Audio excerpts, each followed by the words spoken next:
July 1988.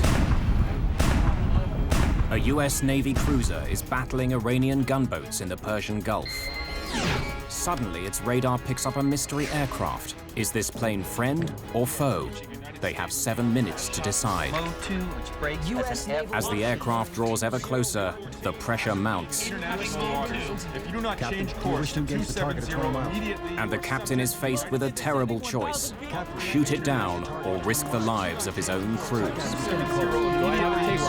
United States Defense Measures. 3,000.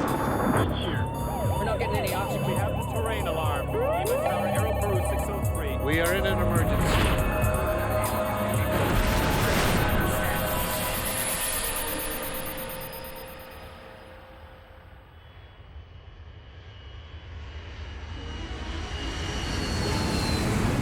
It's a routine short-haul flight, but an Iranian passenger jet is heading into mortal danger. It's opening fire with guns. It's approaching a war zone in which a US Navy ship is engaged in combat. The crew are on a state of high alert. Anything that draws near is seen as a threat. Air contact still inbound, increasing speed and descending range 11 United miles. States naval warship. Closing and descending 1,000. Now you're in real serious business. You are standing into danger? Wait a minute. I could be dead. Range 13 miles. The aircraft is not responding to warnings. Iran Air 655 seems oblivious to the danger.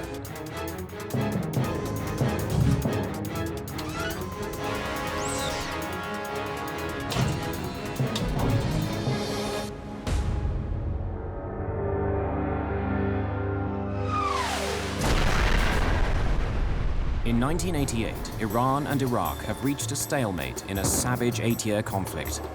It's a war of attrition, and both sides' oil exports are a target. The United States has become the chief watchdog of the Persian Gulf.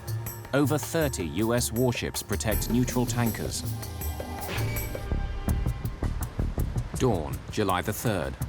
After a month on routine patrol, the USS Vincennes is heading towards port in Bahrain. Her crew are due a few days' rest and recuperation. But while his men are looking forward to the July the 4th break, Captain Will Rogers is already up. He's received disturbing reports from US intelligence, warning him to expect trouble from Iranian forces over this holiday weekend. Yeah.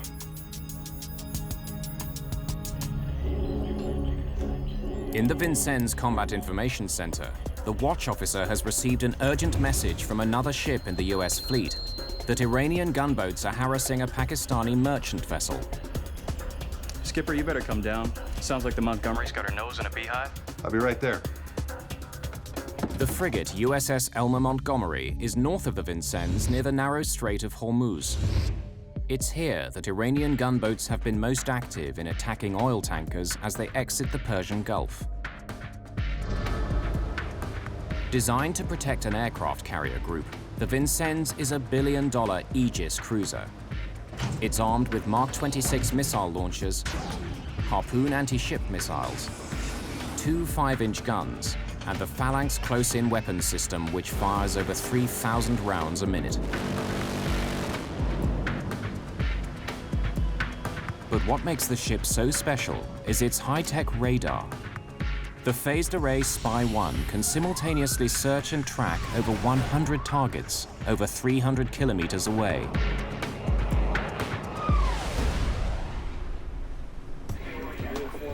To crew members like Mike Zunino and Mark Nielsen, the Vincennes is simply Star Wars at sea. I was very proud. Just technically, it just felt like a strong, secure ship to be on. We felt invincible in a way. We had some of the most up-to-date weaponry and the radar and everything else. There wasn't a whole lot that we couldn't do. Inside the Combat Information Center, Captain Rogers oversees a state-of-the-art computerized command and control system. His large screen displays give him an instant picture of the tactical situation. Lieutenant Commander Vic Guillory is the tactical action officer responsible for surface warfare. Vic, what do we got on visual? Got a cluster of bog hammers here near the Montgomery. Another cluster may be closing a merchant vessel. Over a dozen Iranian bog hammer gunboats appear to be preparing to attack a merchant ship. Bog hammers are the generic name for fast speedboats manned by the Iranian Revolutionary Guards, a fundamentalist paramilitary force. We knew that they had rockets. We knew that they had machine guns. We knew that if they got within certain range that they could, you know, literally fire off their rockets and cause grave danger. In 1988, Iranian forces have been attacking up to 13 foreign tankers per month. Their aim is to prevent Saddam Hussein from exporting Iraqi oil. Captain Rogers sends his helicopter, call sign Ocean Lord, to investigate just what the gunboats are up to. Roger that. Vincennes out. Vector in Ocean Lord. Ocean Lord is a Sikorsky Seahawk, a twin-engine helicopter designed for reconnaissance, anti-submarine, and anti-ship warfare. Roger, Trinity Sword, we read you. Vectoring toward Montgomery now. Ocean Lord's pilot soon finds the gunboats. They're not acting suspiciously. But he flies too close to the Iranian craft. The response is immediate, a burst of anti-aircraft fire. Jesus! Trinity Lord, this is Ocean Lord 2-5. We are taking fire. Executing evasion. Clearing. 2-5, this is Trinity Sword Actual. Is anyone hurt? Confirm hostile fire, over. Trinity Sword, no injuries. We confirm 8 to 10 rounds of airburst from the northernmost group of Iranian small craft. Over. Ocean Lord, this is Trinity Sword Actual. Return immediately to Vincennes cover. Close Ocean Lord's position at best speed, bearing 330. Under the U.S. rules of engagement, Captain Rogers is allowed to respond with force in self-defense. 30, full speed. Set general quarters. Officer of the deck, set general quarters. The situation is escalating rapidly. General quarters, all hands man your battle stations. When we went to general quarters, all of the hatches had to be tightened down. Everything had to be at a certain level of defense in case something happened. Once you get to that station, you're supposed to, you don your helmet and your gas mask. Nobody's allowed to move around the ship. You're to stay at your battle stations doing your job. Only 6.5 minutes after Rogers calls general quarters, the Vincennes is ready for combat. The crew have practiced the drill many times, but today it's for real. By chance, a Navy media crew is on the bridge filming as the ship surges north at over 30 knots. Captain Rogers is now heading for a lethal confrontation with the Iranian gunboats. It will be the Vincennes' first time in action. The outcome will be catastrophic. July the 3rd, 1988. The USS Vincennes powers north towards the Strait of Hormuz. Another US ship has reported aggressive activity by Iranian gunboats. Those boats have already fired on the Vincennes helicopter. Jesus! Captain Will Rogers III has been in the Gulf for just over a month, but he's already established a reputation as a commander who is prepared to take robust action. His ship is nicknamed the Robo-Cruiser. The deck, set general quarters. Meanwhile, some 87 kilometers away at Iran's Bandar Abbas airport, Iran Air Flight 655 is waiting to push back for a routine 28-minute hop across the Strait of Hormuz to Dubai. 37-year-old Mohsen Rasayan is the captain. His brother Hussein knows he's dedicated to the job. 655 standing by for ATC clearance. He was very enjoying what he was doing. He really liked it. He was logging so many hours, over 10,000 hours of flight. Request update on status of IR. Captain Rasayan's flight is delayed. It's 27 minutes behind schedule due to a passenger with immigration problems. The holdup will soon confuse the crew of Vincennes, despite all their sophisticated technology. On the bridge, a Navy media crew continues to film as the Vincennes closes within striking distance of the Iranian Boghammer gunboats. About 3 degrees, River City, course 015 I. We're about 3 degrees from course 015. Got a visual on a Boghammer between us. See it? Even though his helicopter has already been shot at, Captain Rogers only has the authority to open fire if he believes his ship is under direct threat. In the Gulf haze, it's hard to see just what the gunboats are doing. One appears to be going out to starboard and one's in the middle. Just on starboard bow has a machine gun on it, according to 6. But Captain Rogers doesn't have to wait for the gunboats to open fire. If they behave aggressively, that's reason enough for him to take the first shot. Coming inbound fast. 1 and 350 is inbound. As they turn and begin to maneuver and close us fairly high speed and on erratic courses, we asked permission to fire a warning shot. This is Vincennes. Request permission to engage Boghammer Group. The service commander for the Gulf is on board his ship in Bahrain. Captain Richard McKenna has no hesitation in granting permission. The fact that the helicopter was shot at virtually required a response. Vincent, this is Gulf Sierra. Take Boghammer Group with guns. The rules of engagement at that juncture were quite clear, and so there was no question as to what was required at that juncture. I say again, take Boghammer Group with guns, over. Gulf Sierra, this is Vincennes. Opening fire with guns. Assumed hostile track 4456. Vincennes out. You can fire for effect. Making track with guns. It's 9:43 a.m. A routine encounter in the Persian Gulf has become deadly serious. The ship shakes. It's a 5-inch gun. I mean, there's a lot of powder behind it to propel that projectile.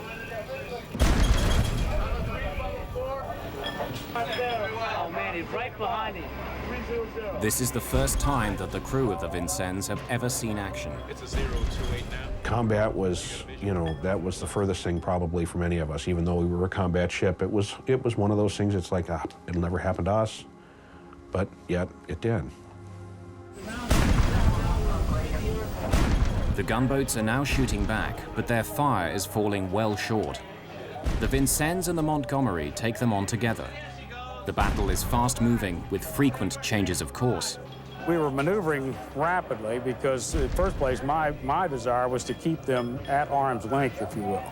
We were shifting targets as rapidly as we could, and Montgomery at the same time was directed to engage a small craft, which he did. Verify me rounds to the tray. The Vincennes and the Montgomery are now locked in a full-scale sea battle. Anything that approaches the U.S. ships will be assessed as a possible threat. Battery released 10 rounds. Weapons.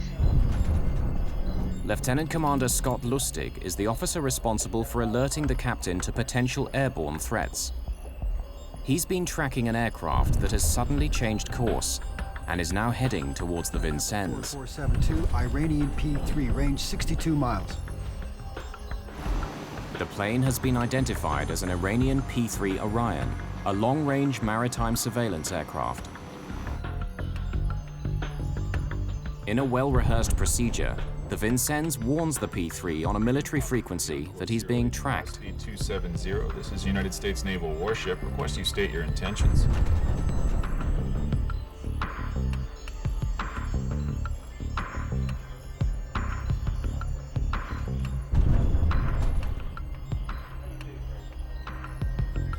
U.S. warship, this is Iranian Papa 3. Our intention is search mission. We keep clear of your unit. The pilot promises to keep his distance, but Captain Rogers knows the P3 is still watching him on radar. He's concerned that it could call in an Iranian airstrike. This battle is becoming more dangerous by the minute. Okay, I want rounds in the tray. Give me a fire and solution for that northernmost group of Boghammers. Scott, keep me updated on the P3. Meanwhile, with all his passengers finally on board, Captain Rizayan is ready to depart. Confirm, taxi V5 is open. Iran Air 655. On the 3rd of July, there are 10 civilian flights scheduled from Bandar Abbas. But the Iranian Air Force also uses this airport. US intelligence has warned that the recent transfer of F-14 fighters here represents an increased threat. Have a nice flight. 655 cleared for takeoff. Captain Razayan has no way of knowing that Iran Air 655 is heading directly towards a raging sea battle. Within seconds of liftoff, the Vincennes detects Flight 655. Sophisticated as the radar is, it cannot determine the size or type of aircraft. Identification Supervisor Anderson begins a routine to establish whether the aircraft is a friend or foe. His first step is to use a system called IFF. All large aircraft have IFF. They all have identification friend or foe. Every aircraft has its own code, and you're able to look up that code and say, okay, it does give you more information. Anderson sets out to identify the IFF signal of this incoming track. At the press of a button, an electronic pulse radiates into the atmosphere. And aircraft transponders automatically bounce back an electronic reply, squawking the signature modes and codes that reveal whether the aircraft is a friend or foe. Modes 1, 2, and 4 indicate military aircraft. Iran Air 655 has squawked Mode 3. Everybody has Mode 3. So that alone doesn't identify a non-hostile aircraft. It could be civilian, it could be military. As a military aircraft could conceal its identity by squawking Mode 3, Anderson's next step is to consult a commercial air schedule. He looks to see if there's a passenger flight due to depart from Bandar Abbas at this time. But he finds nothing. Unidentified Iranian aircraft on course 203, speed 303 knots, altitude 4,000 feet. This is United States. So the Vincennes now tries to contact the plane directly on a military distress frequency. 40 miles from you. You are approaching United States naval warship in international waters. Request you state your intentions. Over.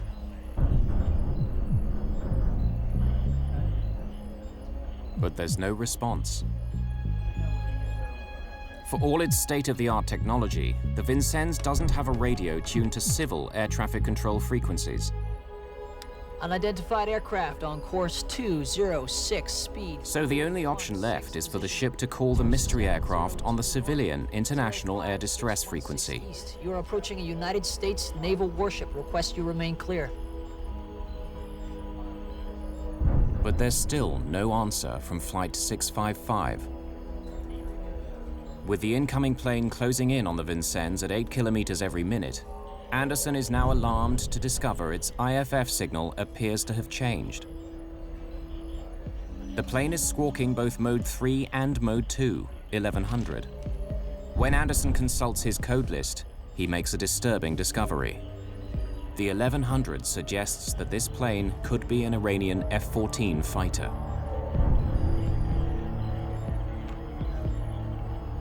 All stations IDS, I have a possible Mode 2 on track 4131, 1100, which breaks as an F-14. Possible Mode 2. Breaking as an F-14. I repeat, incoming Mode 2.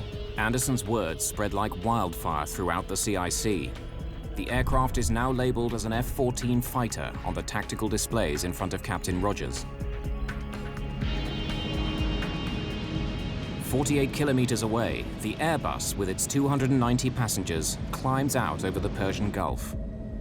They have no idea that they've been misidentified and are flying into danger.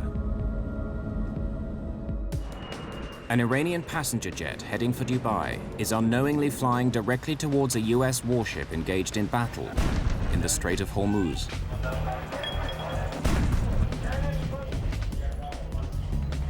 On board the USS Vincennes, Identification Supervisor Anderson thinks the airliner is an Iranian fighter jet. Which breaks as an F-14. Possible Mode 2. In the Combat Information Center, Flight 655 is now labeled as a hostile F-14. In the 1970s, the US sold 80 F-14s to their then ally, the Shah of Iran. They are the most up-to-date fighter in the Iranian Air Force. The Vincennes crew think they're under attack. My heartbeat was way up, my blood pressure was way up. It was like, wow. I mean, the adrenaline was just flowing. Lieutenant Commander Scott Lustig is Captain William Rogers' anti-air warfare coordinator. With the incoming plane only 45 kilometers away, he seeks permission from headquarters to shoot it down if it comes too close. My intention is to engage at 20 nautical miles if he does not turn away. Do you concur? Over. You should warn aircraft first, then take it under fire. You start crossing 20 miles, and that's an absolute threat to the ship. You're out there in the middle of the ocean. It's serious business. The pressure on Captain Rogers is mounting. But at this critical moment, just when he should be focusing on this new threat, his attention is drawn back to the battle with the gunboats. We've got a foul bore down here. Captain, we have a situation with Mount 51. In the midst of combat, the Vincennes' forward 5-inch gun has jammed. Right, full rudder turn. Bridge, CIC. Hard to port. Steady ship's course. 280 degrees, maintain speed. That's 25 knots. Rogers is forced to turn his ship at high speed, swinging the cruiser's rear gun around to face the incoming fire. Right, standard.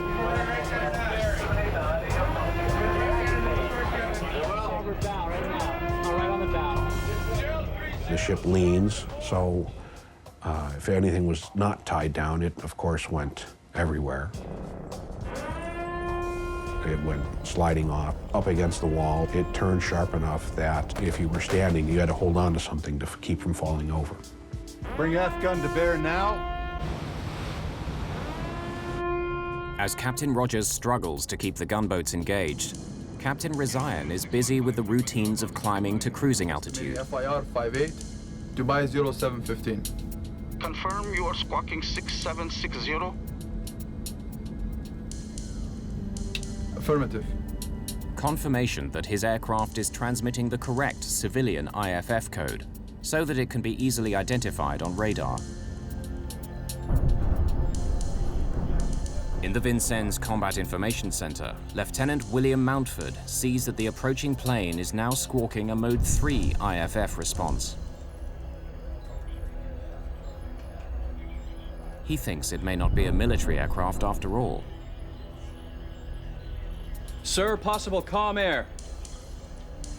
Captain Rogers acknowledges the warning, but he's still concerned by the plane's failure to respond.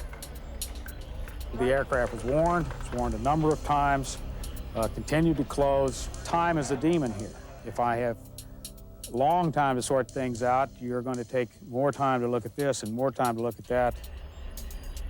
Unidentified aircraft on As Flight 655 crosses the critical 37-kilometer threshold, the Vincennes warns it once again to alter course or risk the consequences. 01, 20 miles from you.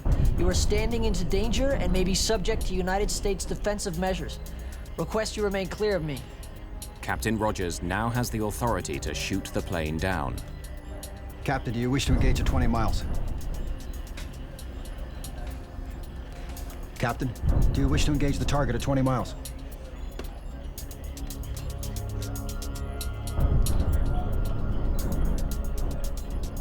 I had difficulty at 20 miles. I just did not want to shoot. I could not believe that this was really happening to us.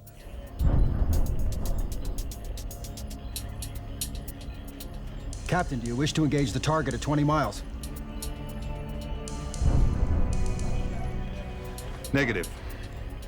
Captain Rogers has delayed firing, hoping that the plane will finally respond to the Vincennes' warnings. But what happens next destroys that faint hope. Petty Officer Leach is the Vincennes' tactical information coordinator. He's responsible for ensuring that all air contacts are properly tracked. What he reports now seems to remove any doubts. This is a hostile aircraft. Altitude declining. They see the plane diving towards them, a classic attack profile. Now you're in real serious business because anything can happen at that point.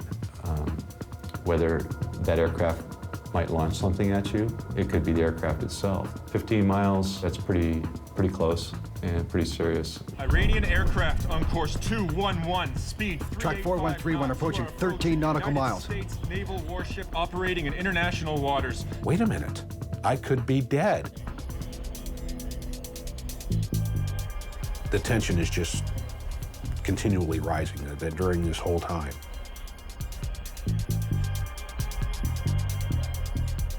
Everybody was on edge. Everybody was like, oh my God, what's going to happen next? Subject to United States defense measures. Inbound air contact, closing and descending 1,000 feet per mile. Range 13 miles. Oh my God, it's getting closer. It's getting closer. What's the captain going to do? What's going to happen? You know, what are they going to do? Iran Air 655 now signs off with Bandar Abbas Air Traffic Control. 8.4. Have a nice flight. Thank you. Good day.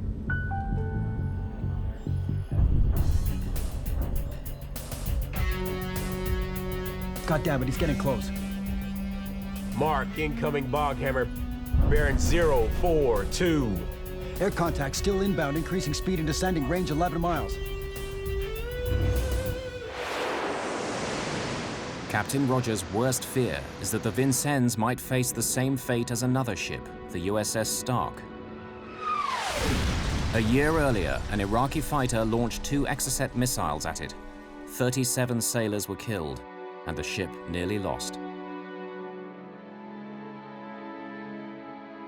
An inquiry blamed the incident on failures in command. The Stark had not defended itself.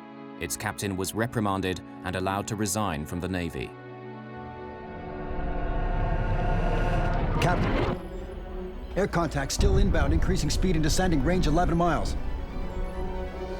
Captain Rogers isn't about to make the same mistake. Time is a demon here. At some point in time, you have to make the decision. When the aircraft reached a little over 10 miles, at that point in time, I either make the decision then or I don't make it at all because I reached minimum weapons range. It's the moment of truth. Captain Rogers turns his fire authorization key.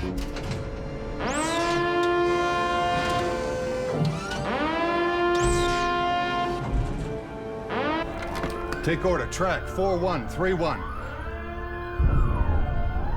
Do I have a take order on the contact? Yes, take.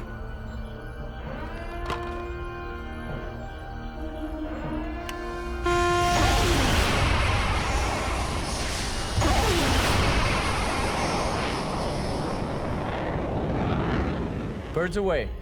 Rails clear.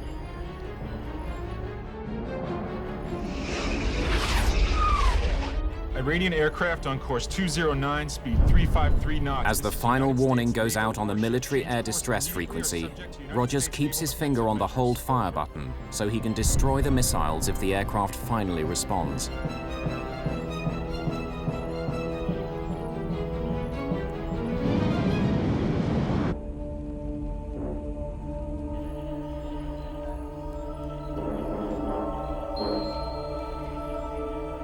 Estimate 10 seconds to intercept.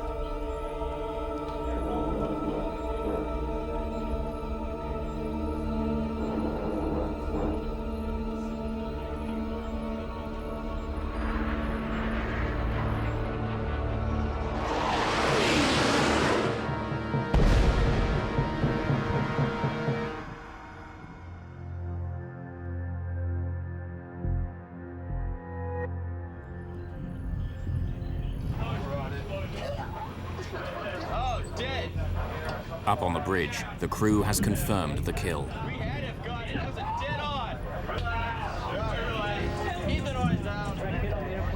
The plane they believed was attacking them has been destroyed. Captain Rogers thinks he has saved his ship from destruction. Nothing could be further from the truth. Far from saving his crew, Rogers has just made a decision that will shock the world.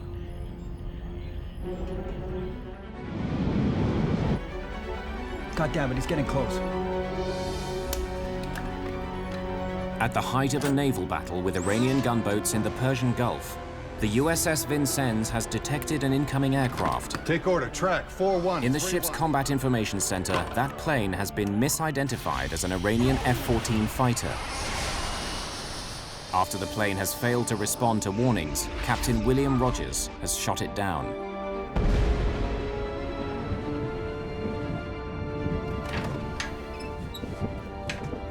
But Rogers has made a fatal mistake. He's destroyed an Iranian passenger jet flying in an international air corridor. 290 passengers and crew are dead. Iranian television broadcasts distressing footage of their bodies floating in the Gulf. For Captain Rogers, the burden is heavy. Whatever mistakes have been made, he bears the ultimate responsibility.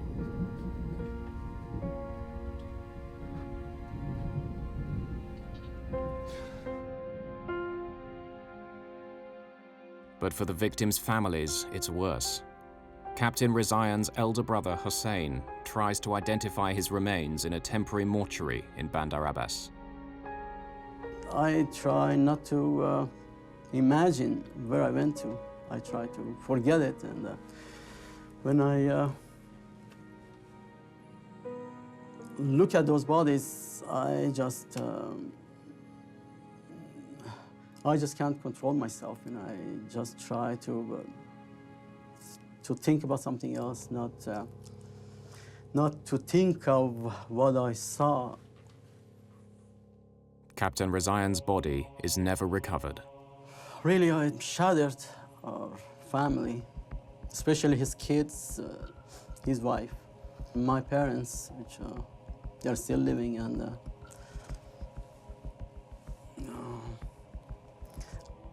there is not a day that they don't talk about this, of what happened, why it should have happened. There's an immediate international outcry. The world wants to know how a cruiser with a state-of-the-art combat system could have mistaken a passenger airliner for an attacking Iranian fighter.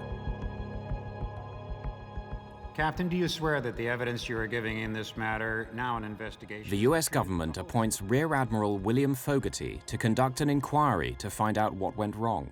My first reaction was, it was a tragedy. The thing that stuck the most to me was, you've got a lot of responsibilities ahead of you, Fogarty, and probably some sleepless nights. And nothing but the truth, so help you God. I do. The inquiry is conducted in accord with the Uniform Code of Military Justice. The stakes are high. Investigative journalist Roger Charles is a former Marine officer who's examined the story. You're looking at a guy who's on top of the world. He's the captain of the billion-dollar Aegis cruiser. And now he's sitting at a table facing possible court-martial and, even prison time. Admiral Fogarty's team now scrutinizes the actions of the Vincennes crew in forensic detail. When Flight 655 first appears on radar, the USS Vincennes is in the midst of a battle with Iranian gunboats. All aircraft within a radius of 100 kilometers are monitored to ensure they do not pose a threat. So Identification Supervisor Anderson starts by checking his commercial air schedule to determine if this is a passenger flight. But he's confused. The schedule lists departures in local time, but Anderson is unsure whether that means the time in Bandar Abbas or Bahrain time, which is used on the ship. You have the almost 30-minute delay caused by the late departure of IRR 655 due to a passenger with a visa problem. Then you have the 30-minute different time zone. So he looks at it and he's seeing there's nobody within an hour scheduled to be over us. The IFF system is supposed to distinguish friend from foe. Admiral Fogarty knows it's critical to establish how the Vincennes could have confused a commercial airliner squawking Mode 3 with a fighter emitting Mode 2. And in your mind, that was not Com Air. In my mind, sir, it was not a Com Air. And why? Because I had saw that Mode 2 squawk, sir. The Mode 2 was the big indicator for you? Yes, sir.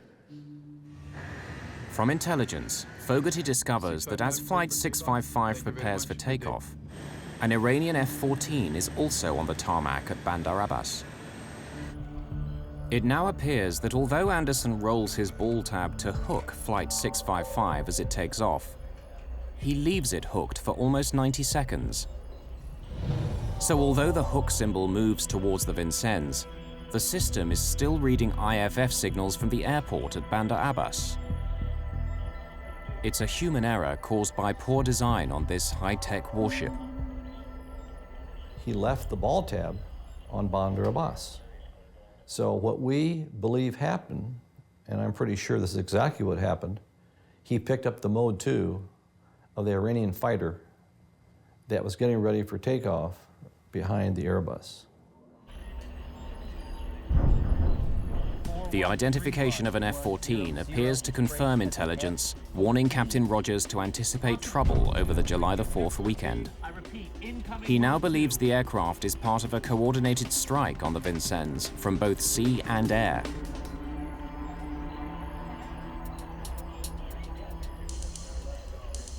Sir, possible calm air. So he places less weight on the warning that the incoming plane is possibly a commercial airliner. Do you recall Lieutenant Montfort saying, calm air, calm air? I absolutely remember him telling me that, and I think I raised my hand or something to that effect to indicate that I'd heard him. You held up your decision to fire. Yes, sir. Why? I wanted every bit of information I could get. IFF was an indicator, but I didn't care whether 1100 was an F-14 or that Falker that flies around out there. But at this point, I thought they always talk to us. Iranian aircraft on course 211. The Vincennes transmits a total of 10 radio warnings. Why does Flight 655 never respond? What we do know for sure is the aircraft did not respond to the warnings. He had to have something, he being the commanding officer, as proof that this was commercial air. He never got that. Unidentified Iranian aircraft on course 20. But the Vincennes transmits 7 warnings on a military frequency that Flight 655 cannot receive. The Airbus did not even have a radio that was set or could accept the military air distress frequency. I mean, it's just not something they had. They had no need for it. They were a commercial airplane. The Vincennes broadcasts only 3 warnings on the civil distress frequency. But they don't clearly identify exactly who the ship is trying to contact. Unidentified aircraft on course 210, speed 350, altitude. The Vincennes radio talkers are citing the aircraft's ground speed. Bearing 201, 20 miles from you. You are standing into danger and may be subject to United States defensive measures. But Captain Razayan's instruments show airspeed, a relative measurement. Flight 655's indicated airspeed could have been 50 knots slower than the 350-knot ground speed cited by the Vincennes. So if the pilot hears that, well, who are they talking to? They haven't identified us. They must be talking to maybe the P-3 or maybe some other Iranian aircraft. Throughout its flight, Iran Air 655 transmits its squawk code, the unique label that tells radars what flight it is. If the Vincennes had called out that squawk code, Captain Razayan could have known immediately they were talking to him. But the US Navy does not require its radio operators to use this code when talking to civilian aircraft. As Flight 655 nears his ship, Captain, do you wish to engage at 20 miles? The pressure on Captain Rogers becomes intense. Captain, do you wish to engage the target at 20 miles? When you look at the time window that he had, he waited till the very last minute. And it becomes a point of, am I going to shoot or am I not going to shoot and wait, in which case he would not be following his responsibilities to protect his ship and his crew. The decisive factor in Captain Rogers' decision to fire are the reports he receives that the plane is descending towards him, apparently about to attack. Altitude declining. It's the crucial moment. The inquiry team presses Tactical Information Coordinator Leach on his call. Okay, were you reporting descending elevations over the net? Over the internal net? Yes, sir. So in other words, when you saw that track, that aircraft start descending, you were reporting that up to TAO, CO, Gulf Whiskey? Yes, sir. Like an aircraft's black box, the Vincennes computers have recorded all the data on the Combat Information Center's screens. Those records show that Iran Air 655 had never descended. It was, in fact, ascending the whole time. That was a revelation that we had not anticipated. Altitude declining. Is it possible that somebody, although the data showed perhaps that it was going up, would say it's going down, descending? Fogarty sends a medical team, including a psychiatrist, to the Vincennes. They report that a condition called scenario fulfillment could have played a part in the tragedy. Range 13 miles. And as it turns out, where you believe something so badly is going to happen, that whether the data shows you it's not the case, you believe it's happening. Had those in command on that day checked their monitors, they would have seen that Flight 655 was not diving in a classic attack profile, but was continuing its steady climb. Yet no one thought to do so. Well, Scott, we had this disparity between what the data indicates happened and what the people said they saw at their various altitudes. Any idea why? Well, sir, the disparity baffles me. I thought about this for many days now, and I came to the realization that this data to me doesn't mean anything because I reacted to people I had operated with who were reliable. And when they reported at short range, they had decreasing altitude, increasing speed. I had no reason to doubt them. I had to make a split-second recommendation to the commanding officer, and I did. So Lieutenant Commander Lustig trusts his men's judgment, and Captain Rogers trusts Lieutenant Commander Lustig's. My confidence in Lieutenant Commander Lustig confirmed to me that the aircraft was, in fact, a threat. At 9 miles, I felt I could no longer delay defensive action. I granted firing permission. When I looked at the timeline that he had to make a decision and the information he was given upon which to make that decision, it was my feeling, to this day I still feel the same way, that he made the right decision with the main thing in his mind: I don't want my ship to get hit.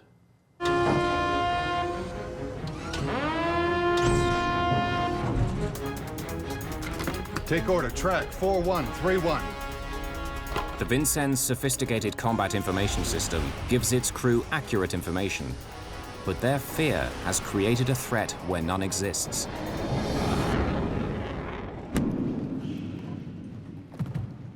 After a month, Admiral Fogarty's investigation is over. He finds that the downing of Iran Air 655 was not the result of any negligent or culpable conduct by any US naval personnel. Captain Rogers acted in a prudent manner, given the information available to him and the short time frame in which he had to make his critical decision. Fogarty says Iran must share the responsibility for hazarding one of their civilian airliners in close proximity to hostilities. The US government publishes an edited version of Admiral Fogarty's inquiry, but it has concealed one key fact from the world. That fact will cast a whole new light on the tragedy of Iran Air Flight 655.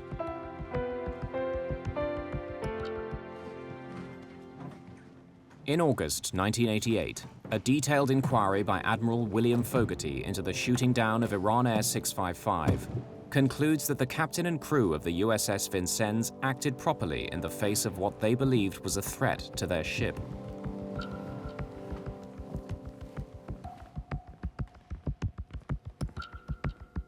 But investigative journalist Roger Charles is not convinced. He reads a copy of the Fogarty inquiry and wonders why it contains no map showing the Vincennes' position. I knew the fact that there was no such chart in the Fogarty report, again, was a signal, and a curious signal to me. Why is it not there? Skipper, you better come down. Sounds like the Montgomery's got her nose in a beehive. I'll be right there. When Captain Rogers first hears that Iranian gunboats are harassing merchant shipping, the Vincennes is well south of the Montgomery and destined for port in Bahrain. Gulf Sierra, this is Vincennes. Request permission to support USS Montgomery against surface contacts. Over. Rogers asks Captain Richard McKenna, his surface commander, for permission to turn north to support the Montgomery. But McKenna only authorizes him to send his helicopter to investigate. Roger that. Vincennes out. Vector in, Ocean Lord. But Captain McKenna is later startled to discover that the Vincennes has turned around and has closed on the Montgomery's position. He orders him to leave the helicopter in place and turn back immediately. My own personal opinion is it really did feel that they were looking for action when they went to see the Elmer Montgomery. My own feeling is that the situation was not out of control.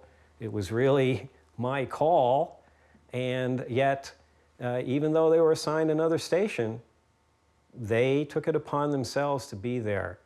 And to that extent, I feel that, you know, I mean, that's where the general feeling, and not just my own, comes that maybe they were looking for trouble.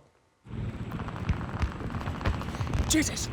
Trinity Lord, this is Ocean Lord 2-5. We are taking... But once the Iranian gunboats fired upon the Vincennes helicopter, the situation changed.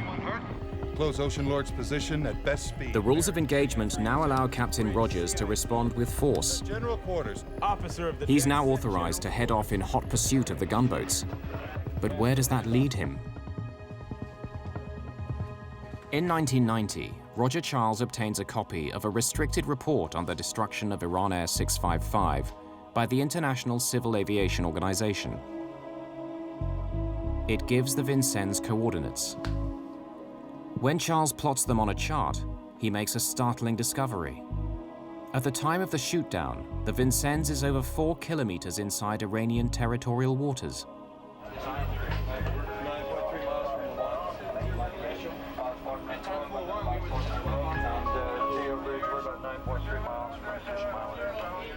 By chasing the gunboats back into Iranian territory, Rogers inadvertently places his ship directly in the flight path of Iran Air 655.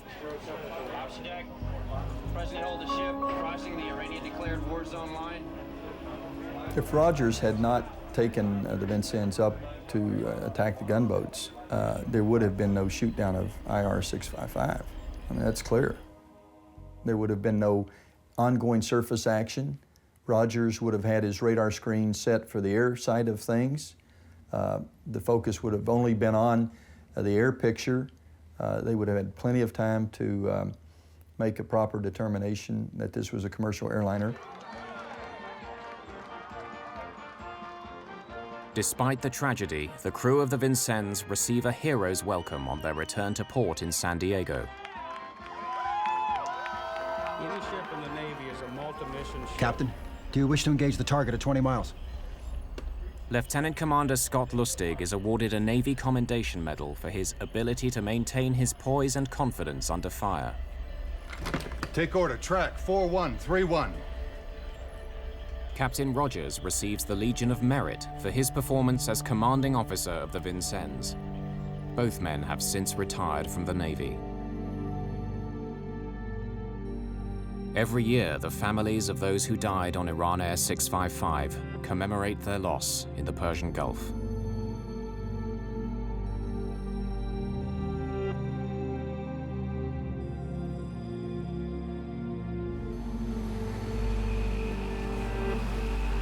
For Hussein Rezaian, the brother of Flight 655's captain, time has not healed the wounds.